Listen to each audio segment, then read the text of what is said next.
from CMI Central, this is CBS 5 News at 11 with Michael Penny. Good evening. You're watching the only local newscast to bring you the biggest stories of the night and the first alert forecast right off the top. Here's meteorologist Mike Brookins.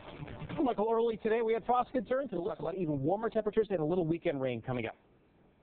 Thank you, Mike. Just after 11 now, these are the top 5 stories on CBS 5 News.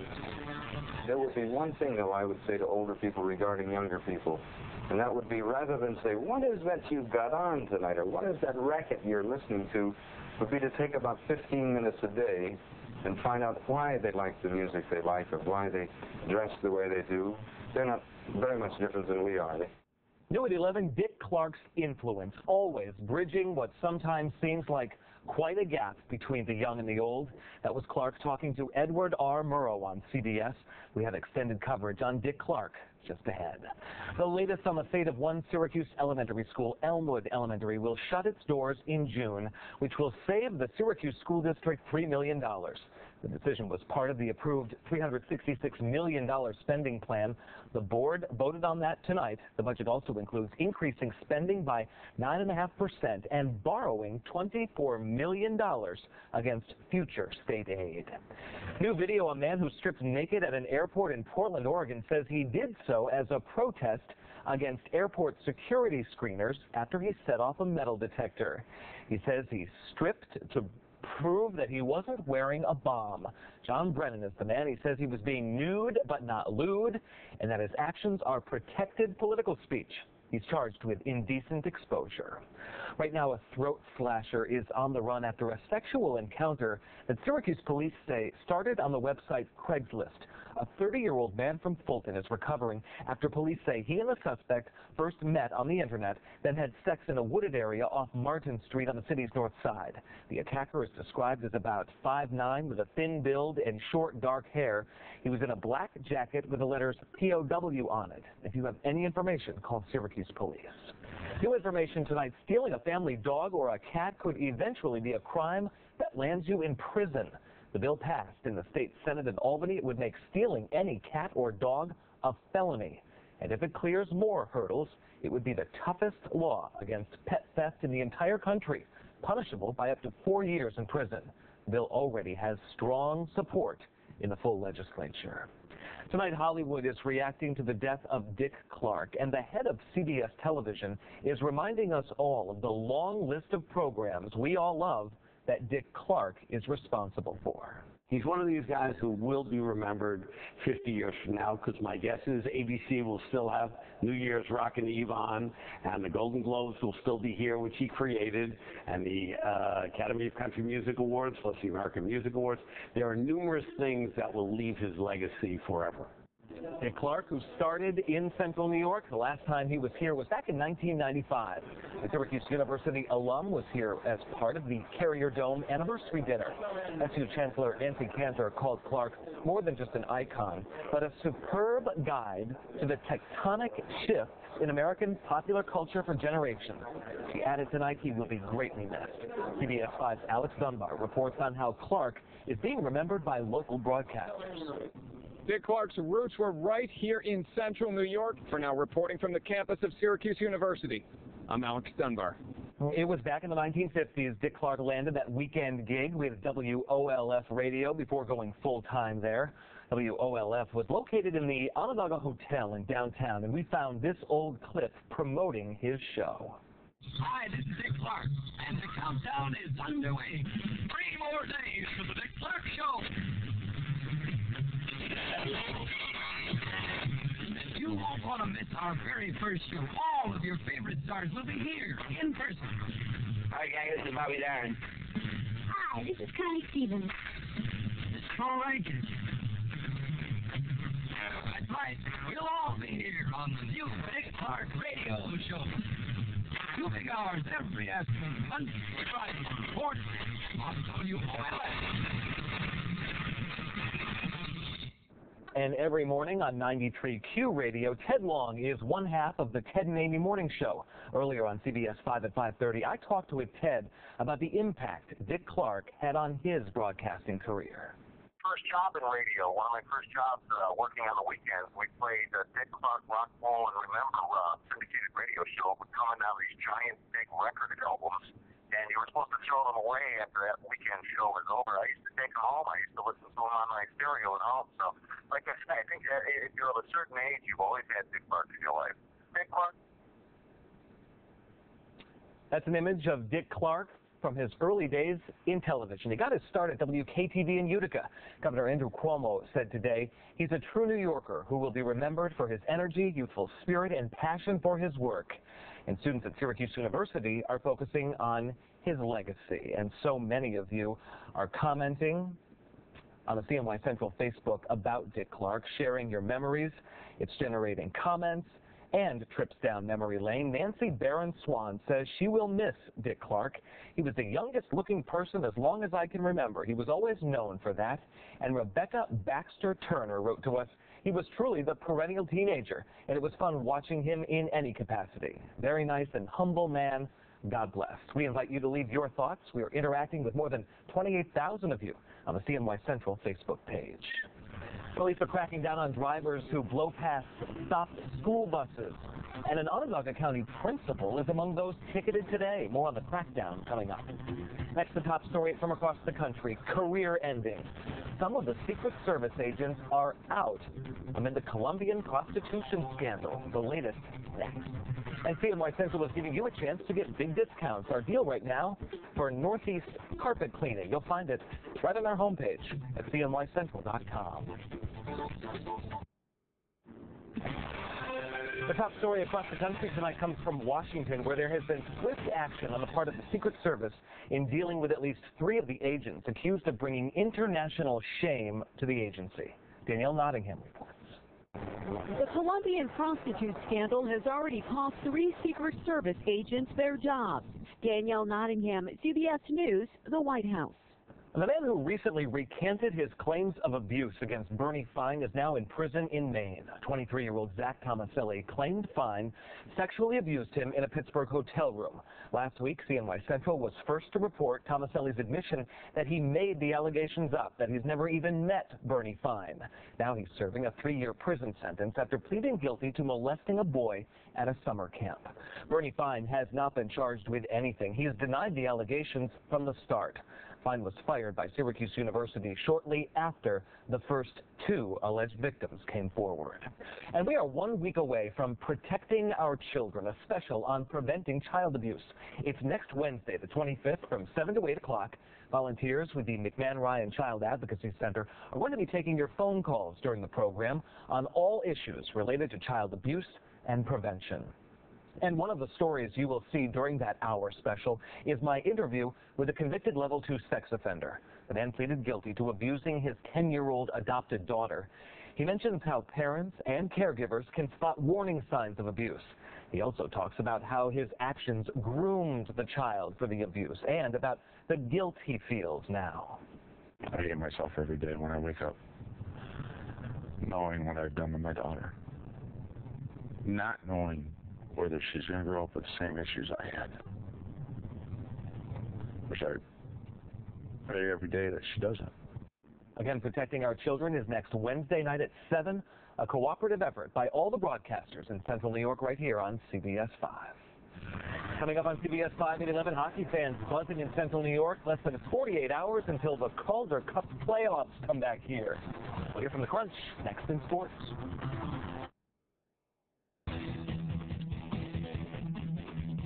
Hiroki Kuroda looks great in the Yankees home opener. Much more of the Crunch. Fresh article up right now at CNYCentral.com. In the Crunch, we have one of the better fan bases in the AHL. So that's War Memorial Arena is going to be rocking on Friday and Saturday. Good deal. Thank you, John. To the forecast. Meteorologist Mike Brookins in to tell us, well, I guess we're focused somewhat on the weekend by this point in the week. Yeah, and unfortunately, we have some precipitation to talk about that. 7 degrees. Brr. You can track that rain as it does move in towards the weekend with interactive Doppler radar. That's found at cnycentral.com. 3 school district employees in Onondaga County are among those who got tickets today for passing a school bus with its red lights flashing, potentially putting kids at risk. Investigators will not name those who got the tickets. We do know they all work for schools in Onondaga County, and one of them is a school principal. CBS 5's Jessica Kane has more on the crackdown. Parents trust buses to take their children to school safely. Jessica Kane reporting. We have the top stories and the forecast in the Nightcast next. The Late Show is next. Here's the Nightcap before we leave you, and here's meteorologist Mike Brooken. It looks like a dry, decent day for tomorrow. Chill pretty lousy by next Monday. Michael. Thank you, Mike. Syracuse Elementary School is shutting for good after this school year. Tonight, the Syracuse City School Board voted to close the underperforming Elmwood Elementary School. The decision was part of the approved budget for the next school year. The budget also includes the very controversial move of borrowing $24 million against future state aid to prevent more job cuts. Right now, a throat slasher is on the run after Syracuse police say he met another man for sex off Craigslist and attacked him. A 30-year-old Fulton man is recovering after police say he had the sexual encounter with the suspect in a wooded area off Martin Street on the city's north side. The slasher, described as about 5'9", a thin build with short dark hair. He was in a black jacket with the letters POW on it. Syracuse police are hoping for tips. And people around the country tonight are remembering the legendary Dick Clark. The 82-year-old was famous the world over for his hit shows, American Bandstand, and the annual New Year's Eve celebration. President Obama says Clark reshaped the television landscape. Clark got his start in broadcasting right here in central New York at WKTV in Utica. Thanks for watching CBS 5 News at 11 tonight. I'm Michael Denny. For updates overnight or anytime, you'll always find what's happening now on our website, cnycentral.com. Good night.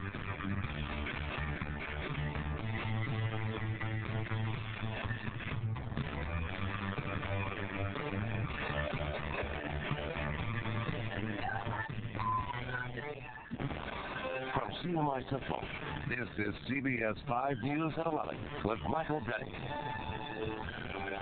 Good evening. You're watching the only local newscast to bring you the biggest stories of the night and the first alert forecast right off the top. Here's meteorologist Mike Brookens. Hey, Michael, it was nice to see that sunshine running the showers developing by the afternoon. Michael? Thank you, Mike. At 11 o'clock, these are the top 5 stories on CBS 5 News. New at 11, some of the calls were to report suspected child abuse. More than 100 people dialed a special number tonight as the broadcasters of Central New York teamed up to shed new light and offer new perspective on stopping child abuse. The one-hour special, Protecting Our Children, aired earlier tonight here on CBS 5. Alex Dunbar has the latest on its outcome just ahead. News 6, the struggling Postal Service may avoid immediate bankruptcy. The Senate just passed a bill that would give the agency $11 billion to delay closing 100 post offices and ending Saturday delivery. The money would also pay off debt and reduce the costs of offering retirement incentives to about 100,000 workers. Postal Service employees say the bill won't go far enough to curb the agency's financial outlook. Looking ahead, the town of Clay is considering allowing giant retailer Walmart to expand its walls even further. The current store on Route 31 near the Great Northern Mall is the subject of this. Some neighbors are unhappy about the potential expansion, though. We'll get more from Caitlin Newclo about what the town is considering to soothe traffic concerns. New information on the exit of a local company and a lot of jobs. 108 people will likely lose their jobs next year when Clear Edge Filtration shuts down 2 local facilities, one in Skaneateles Falls, the other in Moravia. The manufacturing company is moving its process to Oklahoma. The local workers will be offered the chance to relocate. The latest tonight on Syracuse Crunch hockey. The Crunch fans were hoping for another win. It did not happen tonight. The Crunch fell to St. John's 5-1 in Game 3 of the Eastern Conference playoff series. For the season for the Crunch to continue, the team needs to win the next 2 games. We have highlights coming up in sports. In just the first hour of our coverage, starting at 5 o'clock this afternoon, the special hotline that was set up to answer your questions on child abuse took 1 call every minute. Protecting our children was the main focus of Central New York broadcasters tonight. During the 7 o'clock hour, no matter which station you turn to, 3, 5, 6, 9, YNN, it was all the same. An unprecedented simulcast of a critical show. If you missed it, you can see it in 3 separate YouTube clips posted right now at cnycentral.com. And CBS 5's Alex Dunbar has the story. As soon as the lines opened up, volunteers had a steady stream of callers with questions. For now, reporting from the WCNY studios in Liverpool, I'm Alex Dunbar. Tonight, police are looking for help in identifying the man they say flashed a young girl. This happened Monday at the Salina Public Library on Belmont Street. Police say the suspect was wearing a maroon hoodie and rectangular reading glasses with metal rims. He was last seen leaving the library in a white or light gray, newer model Toyota. Anyone with information on who this guy is asked to call sheriff's deputies in Onondaga County. The town of Clay may be seeing one of its major retail stores get even bigger. Walmart wants to turn its current store into a super center on Route 31 near the Great Northern Mall. But the possible expansion has some neighbors worried about traffic. CBS 5's Caitlin Nuclo is on that story. The Town of Clay Planning Board has spent months going over site plans. Reporting in the Town of Clay tonight, I'm Caitlin Nuclo. And just days after 8 swan eggs were destroyed in Manlius, a man has turned himself in the case. Police arrested 23-year-old Ross Leone, who already had 2 prior drunk driving arrests, according to reports. Police say Leone took the eggs and smashed them on a sidewalk and against a wall. He's charged with criminal mischief, trespassing, and interfering with wildlife. The swan egg incident has sparked talk about creating tougher laws against animal cruelty. We've seen so much animal cruelty lately, and I think there should be tougher laws. And I think all of this publicity in this event and in several others in the recent past are really making people more aware, and I think that there should be tougher laws. I think something more should be done. Police have not ruled out the possibility that others may have been involved in this, the taking and the destroying of those swan eggs. Prosecutors weigh in on a report that implicates jailers in the death of an inmate at the Onondaga County Justice Center. Jim Kenyon investigates. Next, the top story from across the country, the parents of a missing Arizona girl speaking out for the first time about her disappearance. And CNY Central is giving you a chance to get big discounts. Our deal right now for the Cayuga Wine Trail, and you'll find it right on the homepage at cnycentral.com.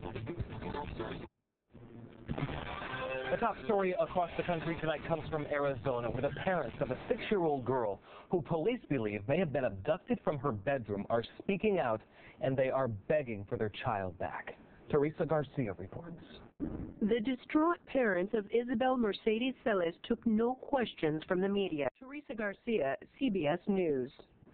More local news now. A man charged in what police are calling a brutal and heinous murder in Syracuse pleaded not guilty today. 41-year-old Lewis Swift is charged with second-degree murder in the death of 27-year-old Carnell Marshall. Marshall's body was found April 14th in a vacant lot behind a tire store. Police say he'd been savagely beaten, bludgeoned with a wooden board, and even burned with cigarettes. Another man, 27-year-old Gregory Ware, has already been charged with second-degree murder. A Syracuse pizza shop is back open after a car crash forced it to close earlier this week. It was a crash in spectacular fashion. The Domino's off Teal Avenue in Lynn Court is back open on Monday. A woman came to pick up a pizza when a worker says she slammed her car deep into the building, all the way into the back of the store. Amazingly, no one was hurt in that crash.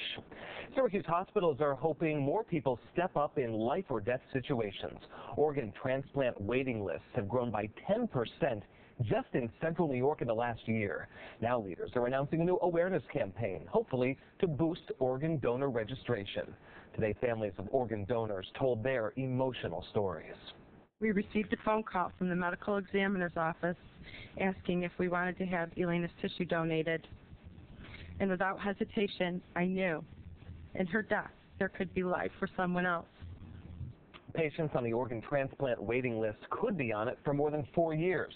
Krause, St. Joe's, and the VA Medical Center are all part of this program. Right now, about 17% of New Yorkers are organ donors. Coming up on CBS 5 at 11, the Crunch in Game 3 action tonight at St. John's. Sports Director John Evanson has the highlights coming up next.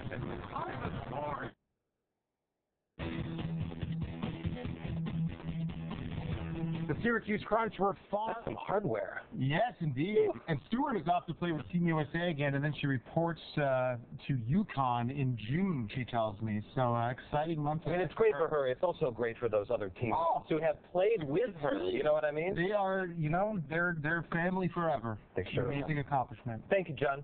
To the weather forecast right now, First Alert meteorologist Mike Brookins. It feels like we are so close to breaking this trend we've been in. Yeah, we are going to, I think. Any rain or snow towards Friday with interactive Doppler radar at cnycentral.com.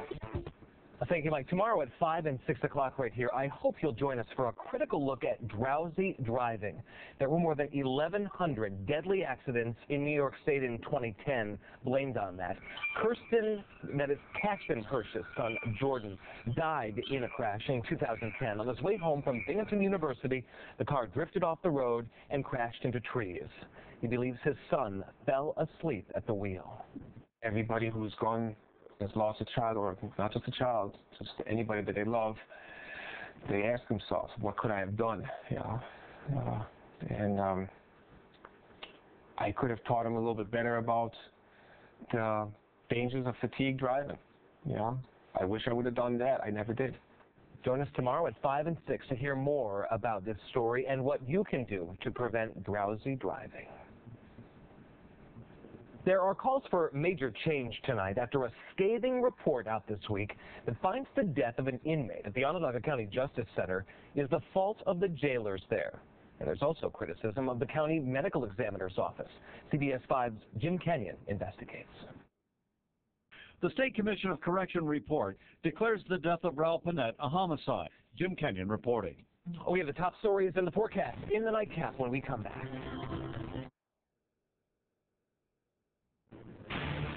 The Late Show starts in 4 minutes. Here's the nightcap before we go. Here's Mike Brookins. And Michael, we are in store for a cold night tonight. Michael. Thank you, Mike. Investigators say this man exposed himself to a young girl, and they want to find him. It happened Monday at the Salina Public Library on Belmont Street. He's described as a white man. He was in a maroon hoodie. He left in a white or light gray Toyota.